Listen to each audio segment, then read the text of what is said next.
हनुमान जी जैसा सदगुरु मिलना मुश्किल है, लेकिन हनुमान जी से पूछो आपको प्रिय कौन है? साधु कहते हैं राम। पर आज हम जिनकी कथा गाने को बैठे, साधक कहते थे जग में सुंदर हैं दो नाम, चाहे कृष्ण कहो या राम, बोलो राम राम राम बोलो। माखन ब्रिज में एक चुरावे, एक बीर भिलनी के खावे। दोनों एक हैं, तो राम हो या घनश्याम धन्य है। भागवत के श्री कृष्ण साक्षात ब्रह्म, केवल भगवान कृष्ण ऐसे हैं जिन्होंने महाभारत के युद्ध में खड़े होकर ताल ठोक कर ललकार कर कहा था, हां मैं ही ब्रह्म हूं, मैं ब्रह्म हूं। श्री कृष्ण साक्षात ब्रह्म। लेकिन भगवान कब आते हैं? जब जब होए धर्म की हानि, बाढ़हि असुर अधम अभिमानी, तब तब धरि प्रभु विविध शरीरा, हरि कृपा निधि सज्जन पीरा, हरि कृपा निधि। आहा, भगवान इस पृथ्वी पर अवतार कब लेते? जब पाप बढ़ जाता है तो भूखे भार का हरण करने के लिए परमात्मा पृथ्वी पर अवतार लेते हैं। आहा, और भगवान श्री कृष्ण ने किस घर में अवतार लिया? देवकी और वसुदेव के घर। देवकी कौन और वसुदेव कौन? वसुदेव जिसकी बुद्धि देवत्व को प्राप्त कर गई, जो देवत्व को प्राप्त कर गए, ऐसे वसुदेव के घर। और देवकी कौन? जिनकी मति देव की, जिनकी मति परमात्मा की हो गई। ऐसी मां की कोख से ही, ऐसी मां की कोख को धन्य करने के लिए ही परमात्मा प्रकट होते हैं। आहा, भगवान देवकी वसुदेव के घर प्रकट भए। और देवकी राजा कंस की बहन। कथितो वंश विस्तारौ भवतौ सोम सूर्यौ, राज्यम चोभय वंशानाम चरतम परमाद भूत। राजा कंस की बहन का नाम देवकी, और राजा कंस बड़ा आतताई अत्याचारी पापी राजा। देखो, पुण्य और पाप, सत्य और असत्य, दिन और रात, सुख और दुख एक दूसरे से जुड़े हुए हैं। उसी प्रकार दानव और देव दोनों भी जुड़े हैं। लेकिन जब इस पृथ्वी पर पाप बढ़ जाता है, कोई काम नहीं आता है, तब हमारे परमात्मा अवतार लेकर के भूखे भार का हरण करते हैं। राजा कंस ने अपनी बहन देवकी का विवाह वसुदेव से किया। विवाह किया तो मन में विचार किया, बहन हमारी बहुत प्रिय है, हम गांव के बाहर इसे छोड़ने जाएंगे, लोग हमारी वाहवाही करेंगे कि राजा बड़ा ही श्रद्धावान है, राजा बड़ा भावुक है, इमोशनल है। तो गांव के बाहर तक राजा कंस जब देवकी को छोड़ने के लिए गया, पर एक बात बोले मेरे पागलों, कोई किसी को नहीं चाहता, कोई किसी को नहीं चाहता, सब अपने आप को चाहते हैं और अपने लिए चाहते हैं। कोई किसी को नहीं चाहता, सब अपने के लिए चाहते, अपने आप के लिए चाहते। और वही राजा कंस जो कुछ देर पहले इतना प्रेम कर रहा था कि नंगे पांव, ना रथ ना कुछ, हाथ में घोड़ों की चाबुक पकड़ करके अपनी बहन की विदा करने के लिए मथुरा से बाहर तक निकल पड़ा। और जैसे ही आकाशवाणी हुई, राजा कंस, इसी तेरी बहन देवकी का 8वां लाल तेरा काल होगा। तो 8वां लाल काल सुनते ही राजा कंस, जो कुछ देर पहले बड़ा मुस्कुरा रहा था, आंखें चमचमा रही थी, घोड़े को चाबुक को पकड़ करके नंगे पैर चला जा रहा था, तत्क्षण आंखें बदल गई, मुस्कुराहट चली गई, लाल नेत्र हो गए, तुरंत तलवार निकाल कर खड़ा हो गया। देखो ये है प्रेम। जहां देखा कि 8वां लाल काल होगा, सो राजा कंस ही स्वयं काल बन गया। बोलो सीताराम, जोर से बोलो। जो मुस्कुरा रहा था नाराज हो गया। लोग कहते हैं महाराज हमारा प्रेम बहुत अटूट है, बहुत अटूट। हकीकत ये है, प्रेम जिससे होता है, प्रेमी जो होता है, तो प्रेम में यही होता है कि प्रेम में फिर मरना मिटना भी पड़े तो मर मिट जाता है प्रेमी। लेकिन एक बात बोलें, आजकल के प्रेमी मरते मिटते नहीं है, मारते मिटाते हैं। बोलो सीताराम। पहले के प्रेम में ऐसा होता था कि दूसरे के लिए मरते मिटते थे। पहले तो बातें लंबी लंबी, आजकल भी लंबी लंबी बातें चलती हैं। कोई किसी से प्रेम करे, हम तुम्हारे लिए चांद तारे तोड़ लाएंगे, जैसे बाप की प्लाटिंग ऊपर हो, है चांद तारे तोड़। हद हो गई। अभी इसी टेंट पे टांग दिया जाए कि वो तुम एक ये लाइट लगी है, निकाल, मरना है क्या? लाइट निकालने के लिए कह दो तो ना, मरना है क्या? और बातें देखो इतनी लंबी लंबी। एक सज्जन आपस में प्रेम की बातें कर रहे थे, बोले हम तुम्हारे लिए जान दे देंगे। हम वहां से निकले, उनका जान के उंगली काट के दे दो पहले। जान बाद में देना, पहले उंगली काट के दे दो। बोलो सीताराम, जोर से बोलो, और जोर से बोलो। राजा कंस जो कुछ देर पहले प्रेम से भरा हुआ था, आहा, मारने के लिए तैयार हुआ। बोला हमारा इनका देवकी का 8वां लाल अगर काल होगा, हाथ में तलवार निकाली और निकाल करके कहा कि अब 8वां लाल काल होगा ही नहीं। बोले क्यों? बोले ना रहे बीन ना बजे बांसुरी, जब बहन ही नहीं रहेगी तो लाल कहां से होगा, और लाल नहीं होगा तो काल कहां से होगा? केवल राजा कंस बोला हमारा ही कमाल होगा। और ऐसी सबकी हालत है। हम सोचते हैं कि हम मौत को चकमा दे जाएंगे, पर हकीकत यह है मौत हमको चकमा कब दे जाती है पता ही नहीं चलता। कई लोग सोचते हैं अमुक आदमी की मौत हमारे हाथ में है।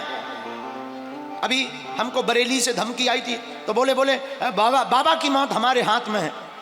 हम कुछ कहना तो नहीं चाहेंगे, हम तो सज्जन आदमी हैं। हम तो यही कहना चाहेंगे, जो दूसरों को कहते हैं कि हमारे इनकी मौत हमारे हाथ में है, उसे अपनी ही मौत नहीं दिखाई देती। राजा कंस भी यही कह रहा था, हमारे हाथ में मौत है। किसकी? देवकी की, और देवकी के होने वाले 8वें काल के रूपी लाल की। पर हकीकत यह है राजा कंस, तुम सोच रहे हो तुम्हारे हाथ में मौत है, पर हकीकत यह है तुम्हारी मौत तुम्हारे ही हाथ में है। बोलो सीताराम, जोर से बोलो। आदत है, जो दुश्मन भाव के होते हैं उनकी आदत। जैसे एक आदमी, सागर का आदमी, उसके पास में घोड़ा थे, घोड़ा रथ चलाता था, पुराना जमाना। एक आदमी सुबह सुबह गया, बोले भाई हमें जल्दी चलना है, 4 बजे सुबह हमें रेलवे स्टेशन पहुंचा देना।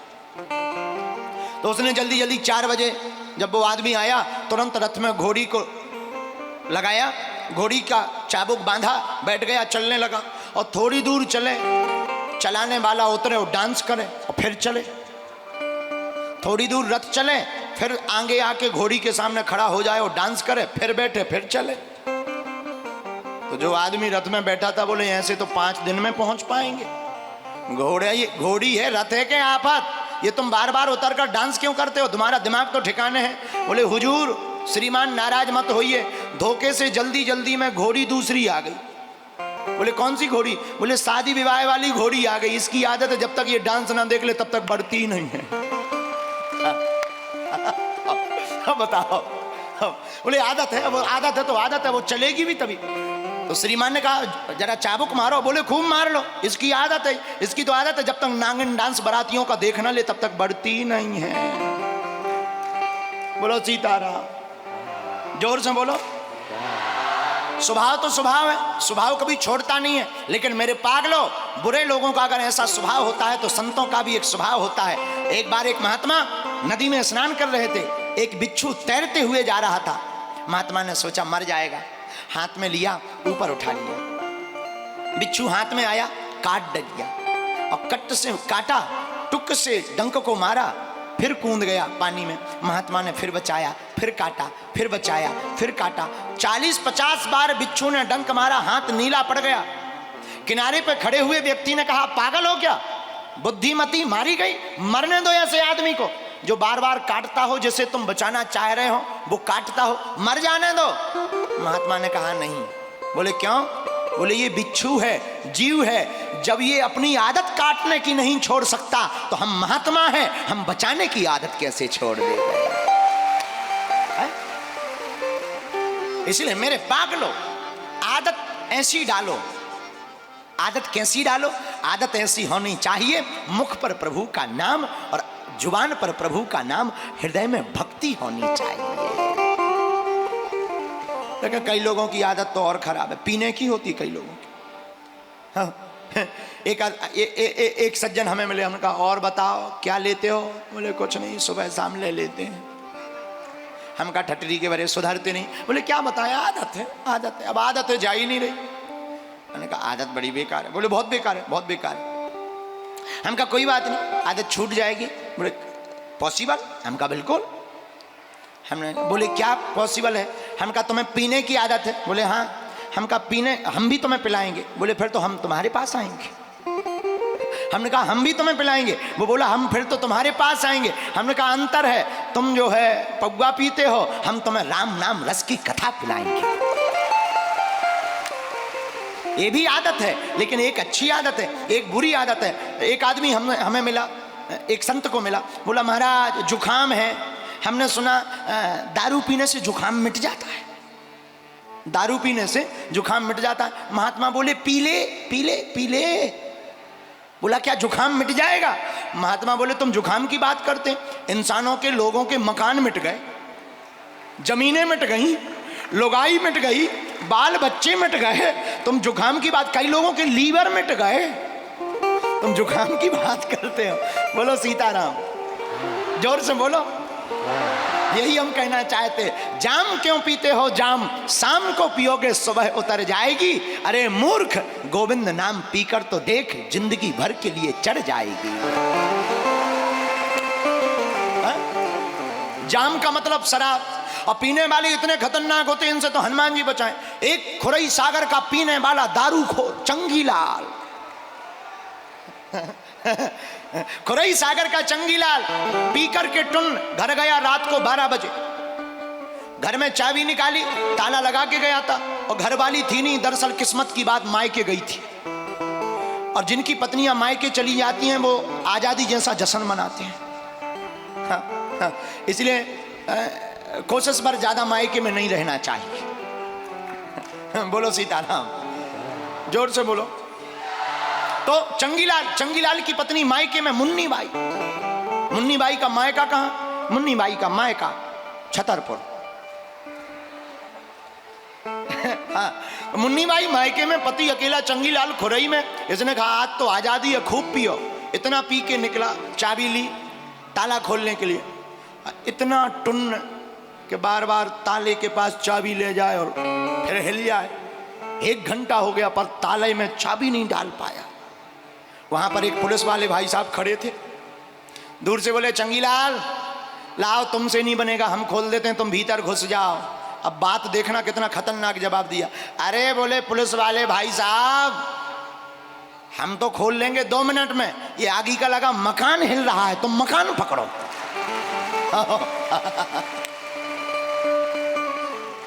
बताओ, ऐसे लोग हैं खुरई में। लेकिन खैर ये वाली खुरई नहीं हम कह रहे, ना। आप लोग ये खुरई मत समझना, वो वेस्ट इंडीज में है। क्योंकि कल तक हमें रहना भी तो है, आफत हो जाएगी, कल ही टमाटर घलेंगे, इसलिए कल। अभी ये दूसरी जगह की बात। आप लोग तो बहुत सज्जन, हाँ, बहुत सज्जन। बोलो सीताराम। तो आदत होती है, लेकिन मेरे पागलो, कंस की भी यही आदत, स्वभाव उसका बदला नहीं।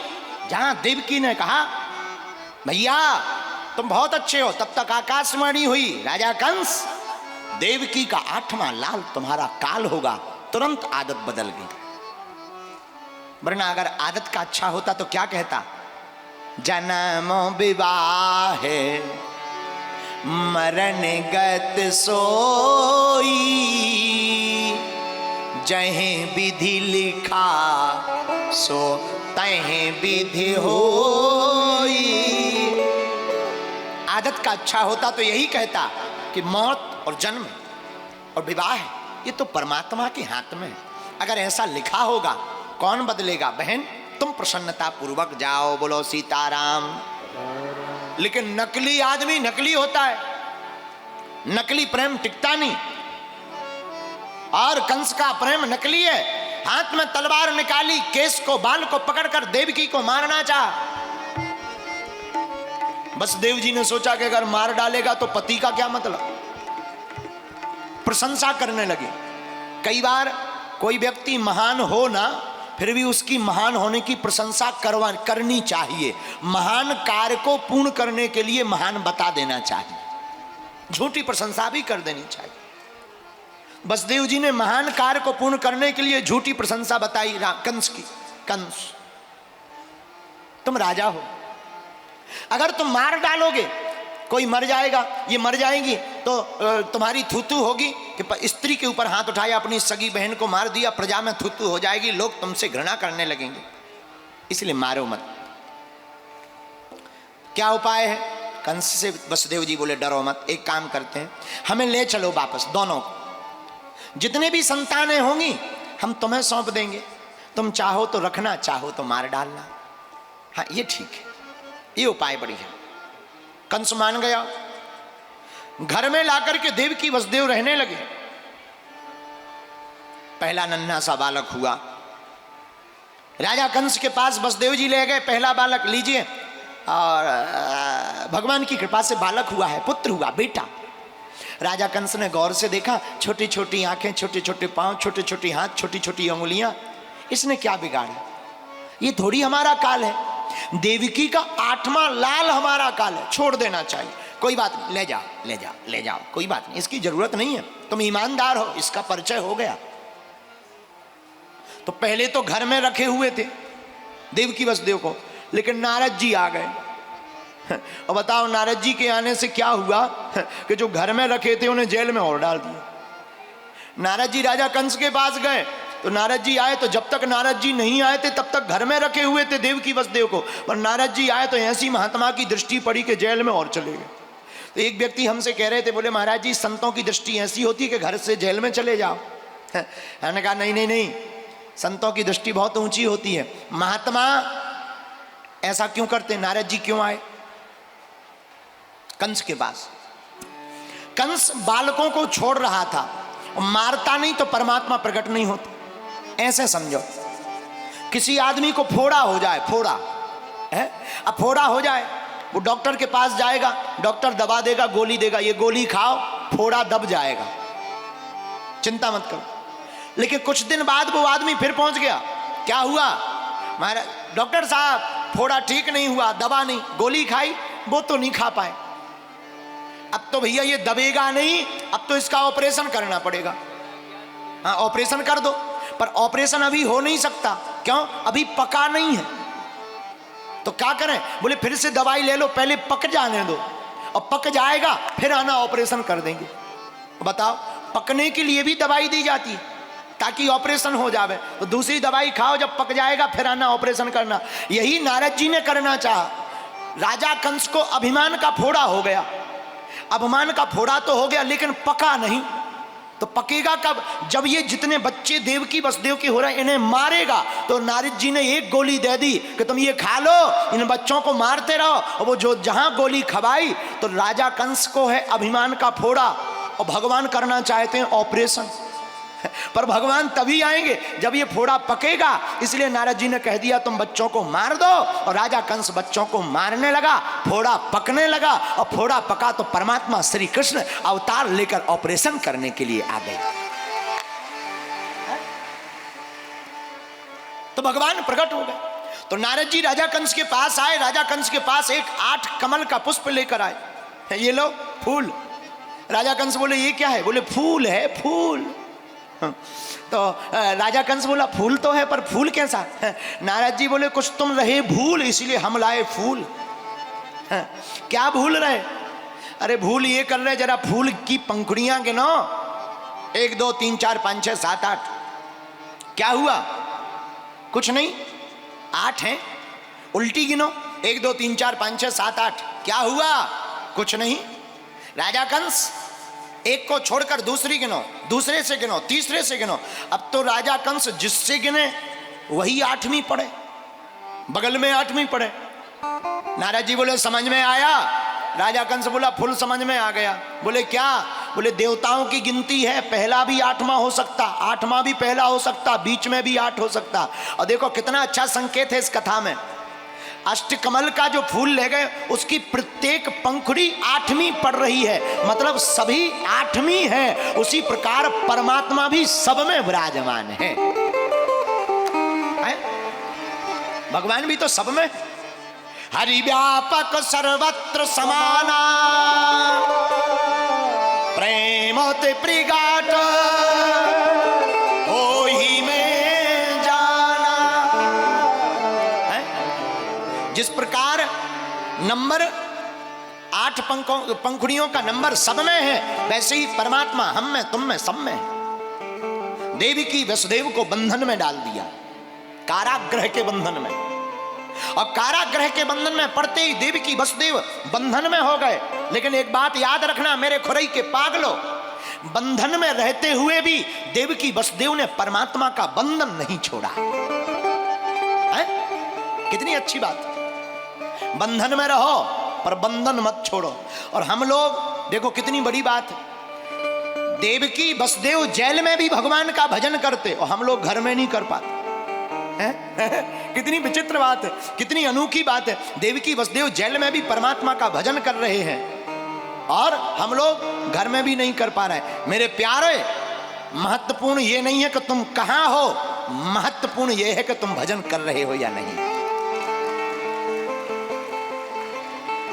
हमारे परम पूज्य श्री दादा गुरुजी गाया करते थे, जिस देश में, जिस बेस में, परिवेश में रहो, राधा रमन, राधा रमन, राधा रमन कहो। जिस देश में, जिस वेश में, परिवेश में रहो, राधा रमन, राधा रमन, बंधन में, जेल के कारागृह के बंधन में पड़े हुए भी देवकी वसुदेव परमात्मा का बंधन नहीं छोड़ रहे। यदि नाथ का नाम दया निधि है तो दया भी करेंगे कभी न कभी।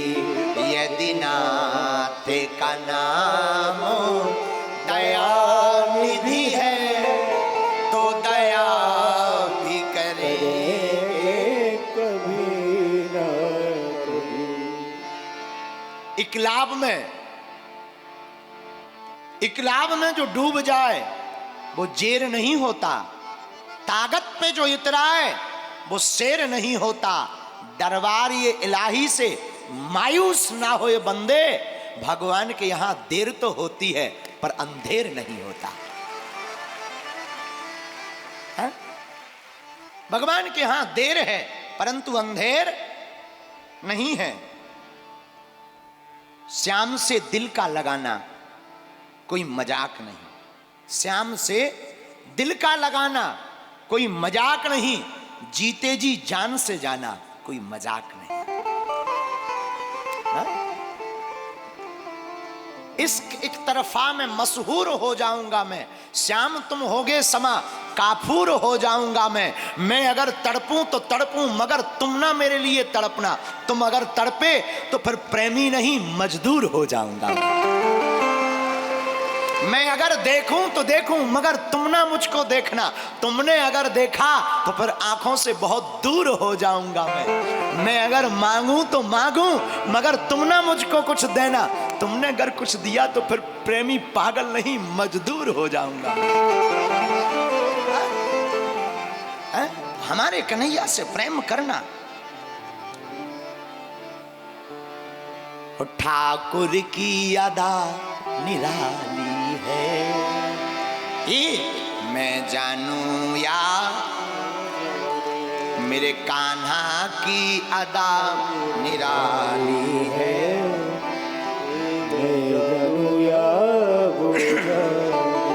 राजा कंस ने देवकी वसुदेव की देह को बांध दिया। देह को राजा कंस ने देवकी वसुदेव की देह को बांध दिया, पर देह को बांधना बड़ी बात नहीं है, लेकिन राजा कंस देवकी और वसुदेव के नेह को नहीं बांध पाए है? देह को बांधना बड़ी बात थोड़ी है, नेह को बांधना बड़ी बात है, और नेह किसी से बंधता नहीं है। मेरे पागलों, आज नहीं तो कल इकरार होगा, आज नहीं तो कल इकरार होगा। अगर मुझे उस सांवरिया से प्यार हुआ है तो उसको भी तो कभी मुझसे प्यार होगा। हा? परमात्मा, अरे कृपा की न होती जो आदत तुम्हारी, तो सुनी ही रहती अदालत तुम्हारी। कृपा की न होती जो आदत तुम्हारी, तो सुनी रहती अदालत तुम्हारी। धीरे धीरे राजा कंस ने 6 पुत्रों को मार डाला। 7वां गर्भ आया।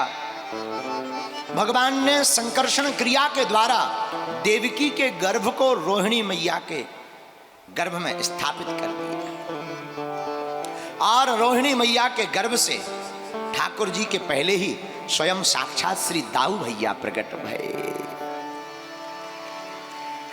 धीरे धीरे समय बीता। जब जब होए धर्म की हानि, बाढ़हि असुर अधम अभिमान। जब असुर राक्षस बढ़ गए, पृथ्वी पर भार बढ़ गया, सब रोने लगे, सब देवता स्तुति करने लगे। जय जय सुर नायक जन सुखदायक, प्रणत पाल भगवंता, गोदुज हितकारी, जय असुरारी, सिंधु सुता प्रिय कंता, पालन सुर धरणी अद्भुत करनी, पालन सुर धरनी अद्भुत कर। मरम न जाने कोई, जो सहज कृपाला, दीन दयाला, करहु अनुग्रह सो। देवता स्तुति करने लगे, हे प्रभु प्रकट हो, प्रकट हो, प्रकट हो। और एक संत बहुत अच्छा गीत गाते थे, जरा तारों से तारे मिला कर तो देख, जरा तारों से तारे मिला कर तो देख, जरा मोहन को दिल से बुला कर तो दे। किसको बोलो? जरा मोहन, मोहन, मोहन, जरा मोहन को दिल से बुला कर तो दे। देवकी और वसुदेव कारागृह में। धीरे धीरे समय बीता। समय आया भाद्रपद की अंधेरी रात। समय समय की बात है, समय समय पर होते हैं समय समय की बात, और किसी जन्म का दिन बड़ा, किसी जन्म की रात।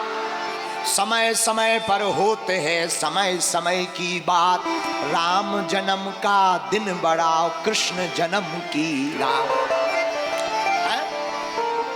तो भादों की अंधेरी रात, और देखो रात कौन सी जिसमें कुछ ना सूझे, अपना हाथ भी दिखाई ना पड़े वो रात। ऐसी रात में ही बनती है बात। बोले कौन सी बात? बोले परमात्मा प्रकाश लेकर के प्रकट हो जाते हैं। और संकेत बहुत अच्छा है, जब कुछ नहीं सूझता जब कोई नहीं आता है? जब कोई नहीं आता मेरे श्याम आते हैं, मेरे दुख के मेरे दुख के मेरे दुख के दिनों में वो बड़े काम आते हैं, मेरे दुख के दिनों में वो बड़े काम आते हैं। वो परमात्मा दुख के दिनों में भगवान नंद नंदन प्रकट होते हैं। अंधेरी रात देवकी वसुदेव अपने नेह को परमात्मा से जोड़े हुए रो रहे हैं और भगवान से भी रहा नहीं गया। भादों का महीना, अष्टमी तिथि, बुधवार का दिन, बवकरण, श्री हर्षण योग और ठीक मध्य रात्रि 12 बजे देवकी वसुदेव के कारागृह के सामने भगवान उस कारागृह में चतुर्भुज रूप लेकर के प्रकट हो गए।